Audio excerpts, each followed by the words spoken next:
Bonjour à tous. Il y a quelques jours, une de mes connaissances m'a contacté en lien avec un problème sur son scooter.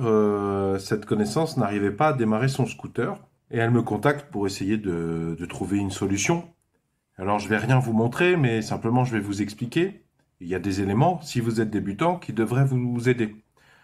Alors c'était surprenant comme panne, vu que cette personne me dit la batterie elle a 1 an, donc elle n'est pas vieille. Je l'utilise régulièrement, donc pas non plus tous les jours, mais ça quasiment toutes les semaines, parfois plusieurs jours dans la semaine.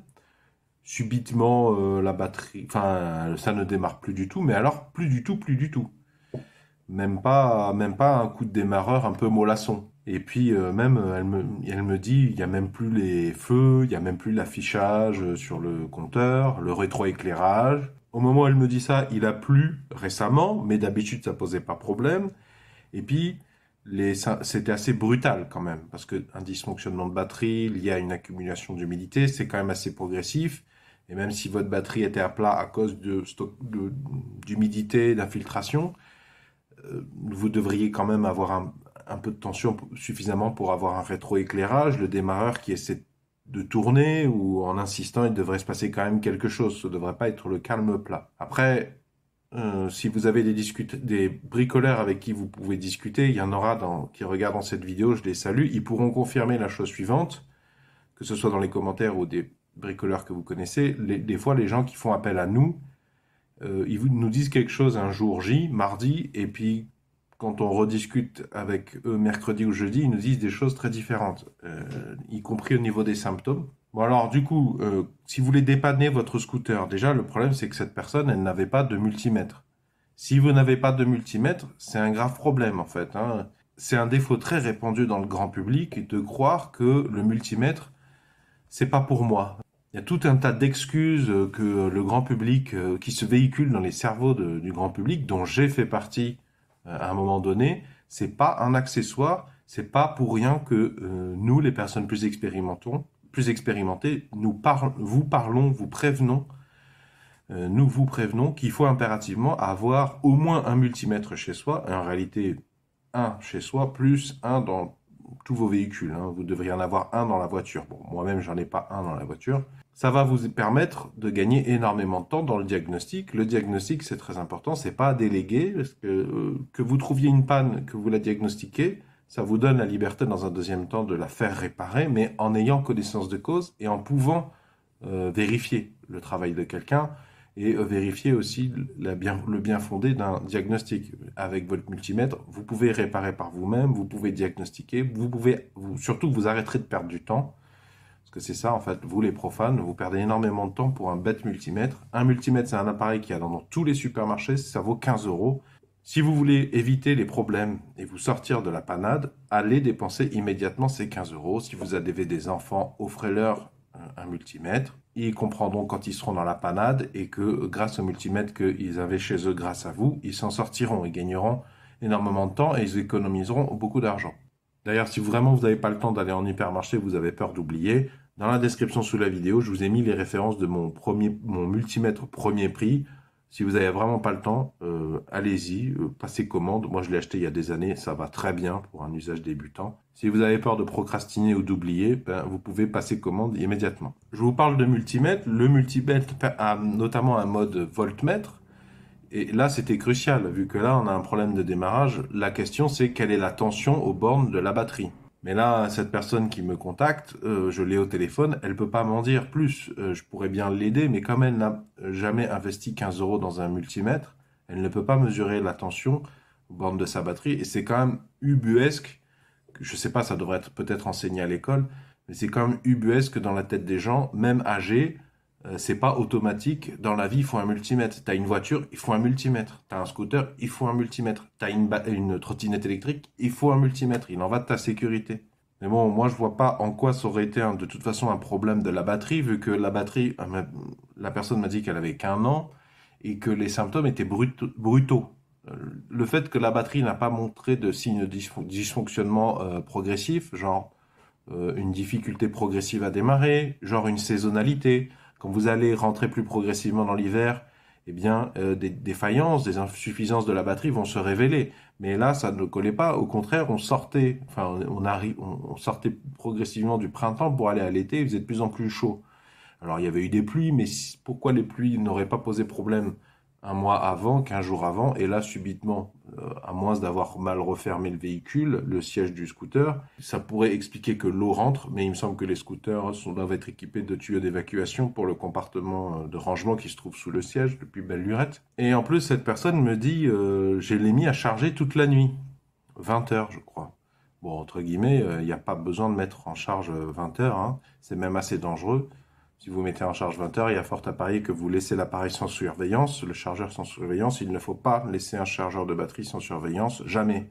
Mais en plus, 20 heures, c'est beaucoup trop. Et je vous précise ça, hein, c'est fait partie de la problématique. La personne me dit ça ne démarre pas, mais en plus j'ai mis ma batterie à charger pendant 20 heures, je n'ai pas d'amélioration. Je me rends sur place avec mon multimètre. Et là, la batterie, c'était un scooter 12 volts. Hein. Je vous rappelle quand même qu'il existe encore des véhicules à deux roues avec une batterie 6 volts. Des voitures, des motos réputées pour la fiabilité. Hein. Par exemple, les Honda CB 125T. Bon, là, c'est 12 volts. Et je sais pas, je crois que nous avons 1,2 volts, je crois. Même pas. Donc là, effectivement, j'en sais un peu plus. Je peux dire que la batterie, je ne sais pas si elle est morte ou pas, mais elle est extrêmement déchargée. Alors je précise, dans le cas d'un scooter ou d'une voiture ou d'une camionnette ou d'un camion, ce sont généralement votre batterie de démarrage, c'est ce qu'on appelle la batterie de démarrage, parce que toutes les batteries sur des véhicules automobiles, scooters ne sont pas, il n'y a pas que des des batteries de démarrage, ça sert à démarrer le moteur, elles sont au plomb. Et c'est une technologie, bon, c'est des batteries assez lourdes, mais très robustes, contrairement par exemple par opposition aux batteries lithium-ion. Une batterie lithium-ion, si vous elle se décharge trop, elle est cassée généralement de manière irréversible. Vous pouvez la changer. Si vous êtes profane, comprenez que votre batterie de démarrage au plomb de votre véhicule à moteur thermique, euh, elle a quand même plus de tolérance. Si vous faites des bêtises, et là c'était le cas, et que elle se décharge complètement, pour autant, vous n'allez pas être sanctionné. Alors peut-être que vous allez retrouver le plein fonctionnement de votre batterie après l'avoir chargée, mais peut-être qu'au final, au lieu de durer 5 ans, elle va durer que 4 ans. Mais bon, c'est assez discret, difficile à mesurer. Du coup, je mesure une tension ridiculement petite qui montre bien que la batterie est complètement déchargée, alors que la personne m'a dit l'avoir mise en charge pendant 20 heures. Je précise que quand vous mesurez la tension au bord d'une batterie, ce n'est pas un testeur de batterie. Ça ne sert pas à faire un diagnostic d'une batterie. Ça sert le multimètre en voltmètre tension continue sert uniquement à mesurer la tension, ce qui est un indice pour comprendre ce qui s'est passé.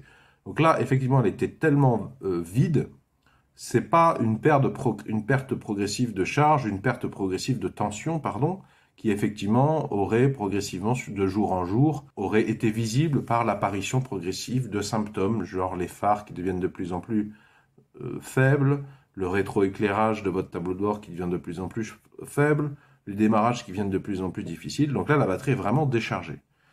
Alors, question, pour quel motif, en lien avec quoi cette batterie est totalement déchargée? Elle n'était pas totalement déchargée. Et deuxième chose, non seulement elle est totalement déchargée, mais en plus, la personne me dit qu'elle l'a mise à charger pendant 20 heures.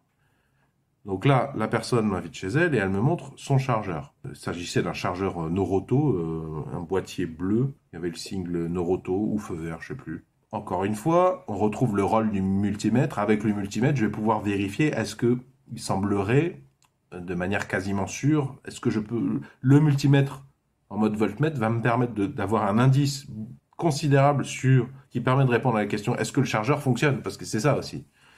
C'est quand même bizarre. Comment expliquer que la batterie a été mise en charge pendant 20 heures et qu'il y a une tension quasiment inexistante? Donc avec la personne, nous avons répété le montage qu'elle avait fait elle-même, charger la batterie avec ce chargeur. Donc d'abord les pinces crocos du chargeur sur la batterie. Ensuite, brancher la prise murale secteur monophasé du chargeur. Et donc avec mon multimètre en mode voltmètre, je mesure la tension aux bornes de la batterie. Elle ne bouge pas d'un iota. C'est bizarre, normalement si j'aurais dû déjà mesurer une augmentation considérable de la tension, vu que je ne sais pas quel est le chiffre exact, mais pour charger une batterie de 12 volts, le chargeur de batterie doit donner au moins du 14,6 volts. Bon, c'est un peu plus compliqué que ça dépend de la taille de la batterie, ça dépend de plusieurs paramètres. Mais là, j'ai pas plus de tension que ça, que celle que j'ai mesurée sur la batterie quand elle était encore dans le scooter. Donc, dans un deuxième temps, délicatement, je débranche les pinces croco du chargeur toujours allumé. Je fais attention à ne rien toucher, que ça ne se touche pas, sinon court-circuit. Et je me sers des deux cosses métalliques, des deux aiguilles métalliques de mon multimètre pour mesurer ce qu'on appelle la tension à vide sur le chargeur. Et effectivement, il n'y a aucune tension de sortie. Donc là, vous voyez, le multimètre nous confirme que oui, vous avez un chargeur, mais il ne fonctionne pas visiblement. Et alors, là, on passe à l'inspection visuelle. Et alors, effectivement, sur ce boîtier de Noroto, peut-être je vous mettrai dans la description sous la vidéo, j'essaierai de vous retrouver le modèle si vous voulez voir, s'il y a des photos produits.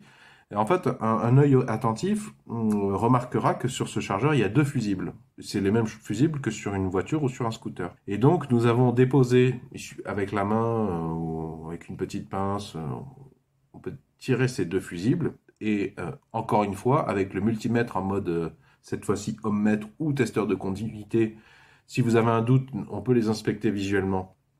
Et visuellement, ça se voyait qu'il y en avait un, il avait l'air bon, et l'autre, ça se voyait nettement que par transparence, il y a un certain degré de transparence, le filament était rompu. Et donc, avec le multimètre en mode testeur de continuité ou ohmmètre, j'ai pu valider, augmenter considérablement la sûreté avec laquelle j'ai pu déclarer qu'il y a un fusible qui est bon et l'autre qui est décédé.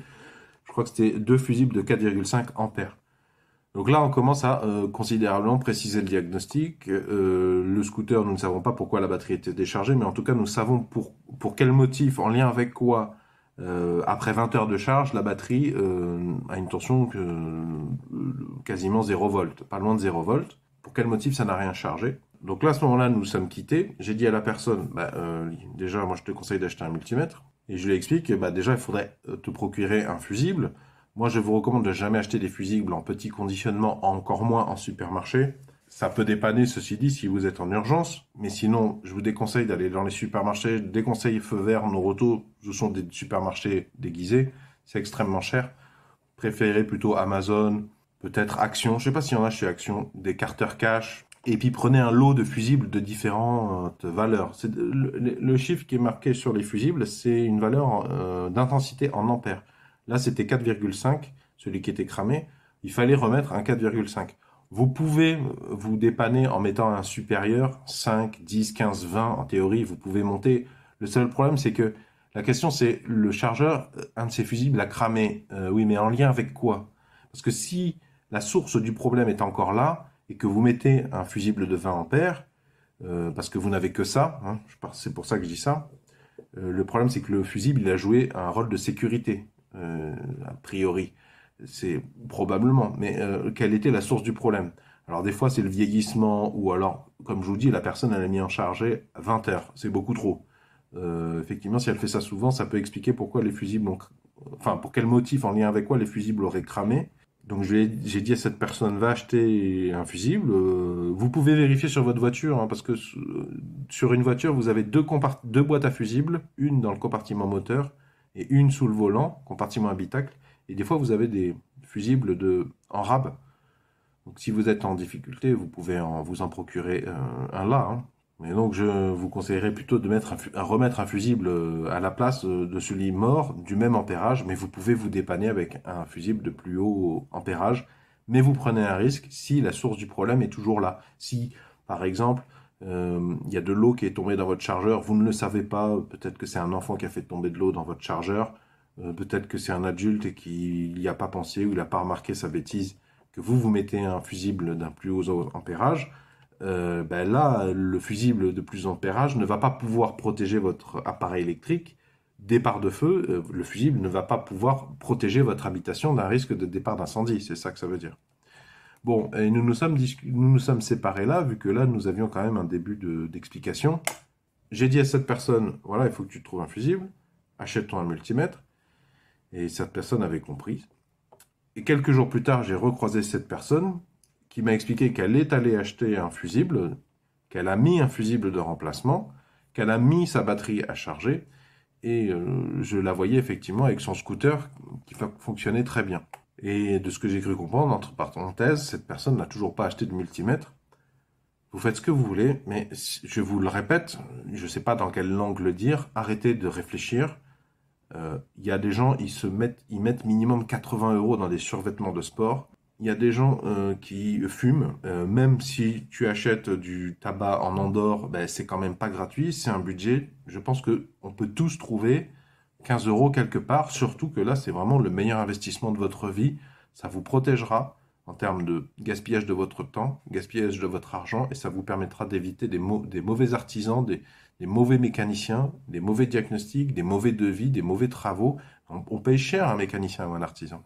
Et alors, le fin mot de l'histoire, cette personne-là que j'ai vue 2 jours plus tard, elle m'a dit, oui, mais en fait, je crois que ma batterie s'est déchargée en lien avec le fait que dans mon coffre de scooter, là, le rangement, il y a une veilleuse. Et je m'étais déjà fait avoir il y a quelques années.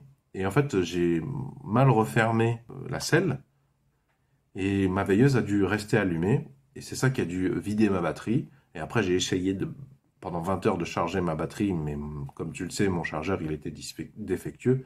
Voilà, donc là, voilà, je pense avoir été clair. Donc là, coup de chance, la batterie a pu se recharger, la batterie fonctionnait encore. Je ne sais pas pour combien de temps, ça n'a pas dû faire du bien, mais comme je vous le disais, il n'y a pas eu de sanction comme il y aurait pu y en avoir sur une batterie lithium-ion. Et autre coup de chance aussi, le chargeur fonctionnait.